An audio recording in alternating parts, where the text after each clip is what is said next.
Hi everyone, I'm Bob Babb, in-house master sommelier for Alpha Omega Winery. We're here today to talk about our exciting St. Patrick's Day virtual tasting coming up on March 13th. This will be from 3 to 4:30 in the afternoon. We're going to be featuring three very exciting wines, our 2018 Drew Vineyard Chardonnay and two vintages of our Napa Valley Cabernet Sauvignon 2017 and the 2018. But in addition to featuring those three wines, we're going to be featuring this gentleman to my left, Chef Lars Kronmark from the Culinary Institute of America at Greystone here in the Napa Valley. Welcome, Lars.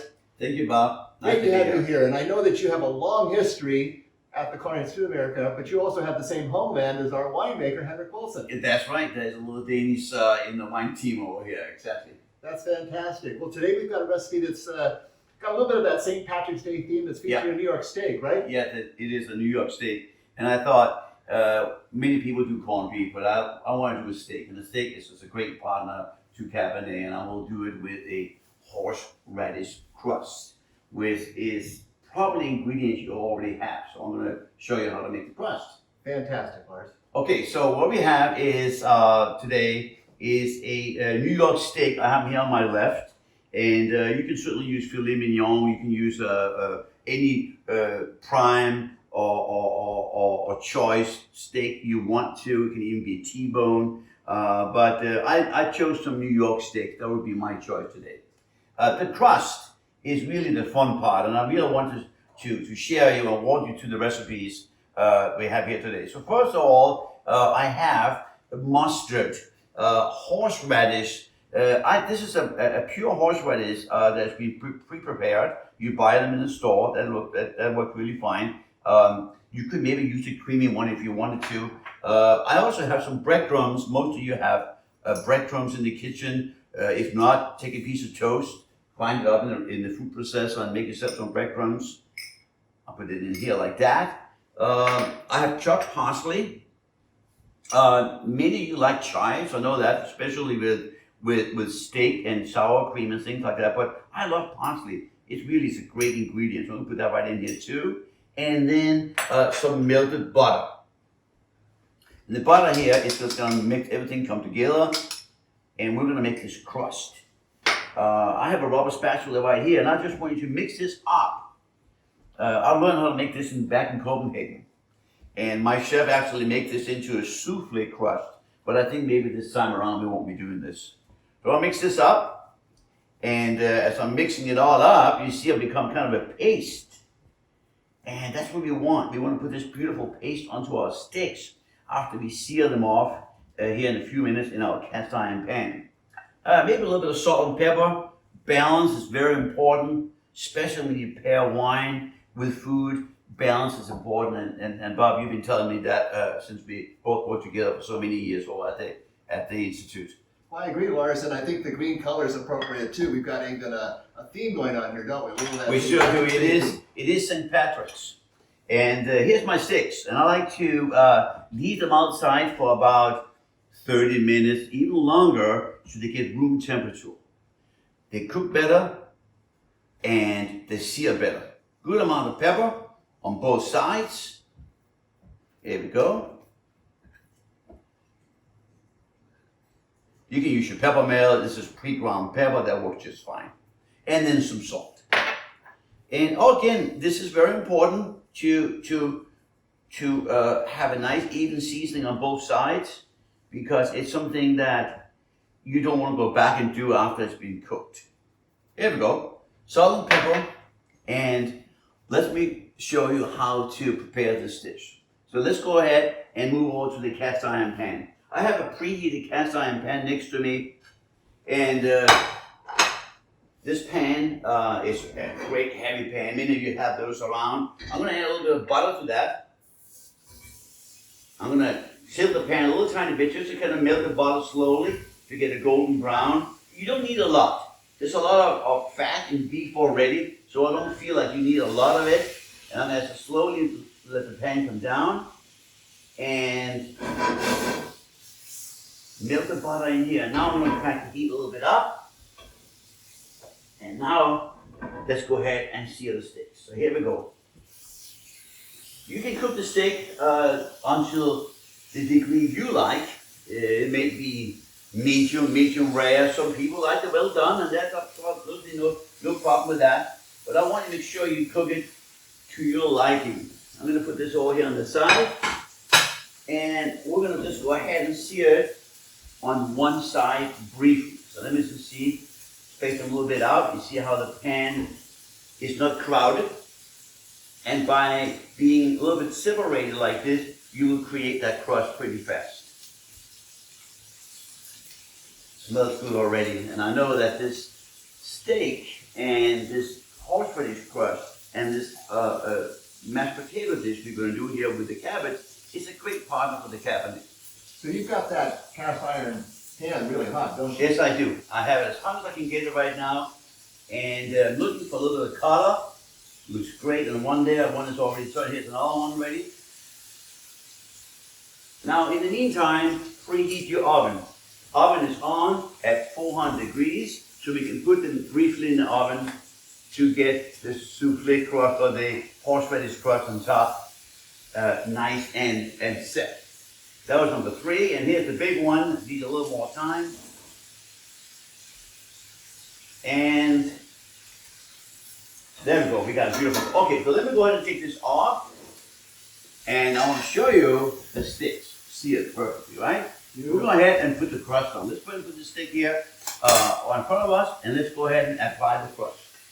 Your crust is add on a nice, generously amount on each stick, nice and thick. This can actually be considered your sauce. This can be what you would eat with your steak, and this will melt since there's a lot of butter in here too. You can see how this really nicely comes on top of the steak, beautifully, easily done. I might change to a spoon to get a little bit more flexibility. Here we go. I got the rest. Beautiful. Here we go. I'm going to show you how it looks like before you put this in the oven. Here we go. All right. There we go. And here we go. It's the steaks with the horseradish crust on top. Let's go ahead now and fire them off in a hot oven.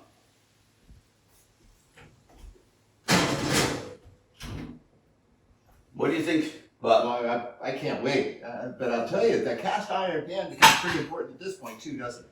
It's already in heat, right? So, look at your pans at home and don't use your Teflon pan. Don't use your small, thin copper pan. Find those cast iron pans out in the garage or by the barbecue you might not use very often. They're terrific and they're fantastic. Fantastic. And now it's going to cook up to temperature, so the amount of time it's going to spend in there is kind of where you want the final temperature to be, right? That's right. And obviously many of you will have a thermostat, and if you want to take that steak out about 120, 125, you should get about a medium for that. But if you want them really rare, you can take them out at 115, 110, and you have a really rare steak and really what you want. Now you mentioned you really like the parsley in the crust. Yeah. Flavor-wise, why do you like parsley so much? I think parsley is an underappreciated herb. Oregano is strong. Rosemary is strong. Parsley is just an earthy, universal herb that goes in many different places. You could use chives. I mentioned that earlier. Exactly. But I love the idea too because it brings a little bit of that herbal element, which Cabernet Sauvignon naturally has. Yeah. Let me have a quick look. Oh, they're looking great already.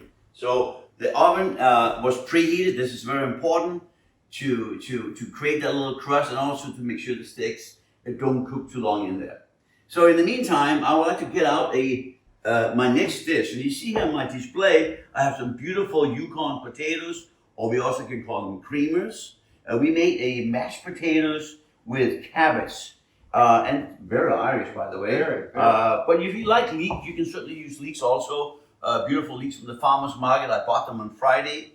But we made this mashed potato. We're going to put that all here nice and warm. Sit it right here next to us. And I got a beautiful plate here. We're going to make our steak.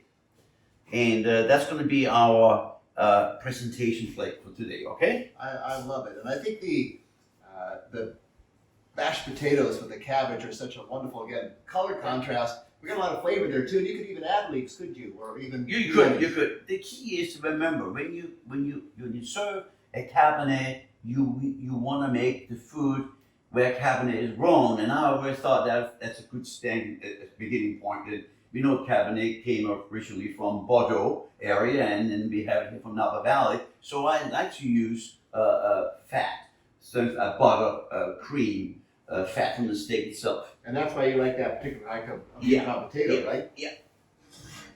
Oh, this looks great already. I have beautiful crust on top. I'll take this out here and put it right next to the steaks, to the plate.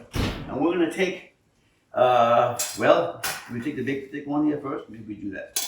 We take this beautiful steak right here with a crust on top onto this plate like that. That's gonna be nice. And then, what about a good heaping mound of potato and cabbage next to that, right? There we go. There we go. Look at that. I'm gonna make a little bit of hole up the top, and then there I can put a little bit of extra butter. Okay, so we can sit on the extra butter in here. We can melt the butter in there. There we go. It's gonna sit there and melt, and we can even top this with a little bit of chopped parsley, because we have some here, Bob. There we go. Look at that, huh? Beautiful. A little bit of pepper, and I think we need to taste this very soon. What do you think? Well, I feel like I have an Irish accent coming on here now. You got the beautiful green, but you've got just a perfect pairing, I think, with these two Cabernet Sauvignons. And I'll bet the Chardonnay actually would work with this too. You know, I think you could do that. I think you could do that, and I think the Chardonnay would work. You know, you can hold maybe back a little bit on the mustard, maybe a little bit of like on the horseradish, maybe include some of the breadcrumbs. You could maybe use toasted almonds just because get some of that toastedness in from the Chardonnay, and you could do that absolutely. Well, we've got another success here, Lars. Thank you so Well, much. I'm going to grab my glass and join you. Here's to St. Patrick's Day and enjoy this wonderful recipe together. We look forward to seeing you on March 13th, and you can find the recipe for this wonderful dish on our website, aowinery.com. Cheers. Cheers.